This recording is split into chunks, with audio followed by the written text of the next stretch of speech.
There are new developments in the hunt for a possible serial killer on New York's Long Island. Since December, as many as 8 bodies have been found on a desolate stretch of beach there. Now, investigators are examining some clues that point to a suspect who may be familiar with law enforcement. CBS News correspondent Seth Doane has this report. These brambles just off a secluded beach on Long Island, New York, became a serial killer's burial ground. So far, in just a 3-mile radius, 8 bodies have been discovered. Now it's believed the killer may work in or be familiar with law enforcement and how an investigation would unfold. Detectives are focusing on a series of 7 disturbing calls from one of the victims' own phone. Police believe that the killer may have made several phone calls to the sister of one of the victims from busy places around New York City, like here at Penn Station.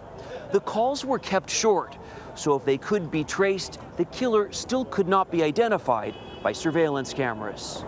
During one call, an unidentified man asks, "Do you know what your sister's doing? She's a whore." You look for the common denominator, and the common denominator right now are prostitutes and also Craigslist. The 4 victims found in the last 2 weeks are still unidentified, but the first 4 victims discovered back in December were each strangled to death. They were all women in their 20s who advertised escort services on Craigslist and had been missing as far back as 2007.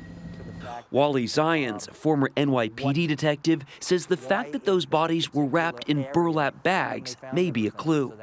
You have to take into consideration who would use burlap in that area. Well, clam diggers. Police are said to be reviewing area clamming licenses and traffic tickets. It's believed the killer is familiar with this desolate stretch of beach, is meticulous, and likely thriving on the attention. Seth Doane, CBS News, New York.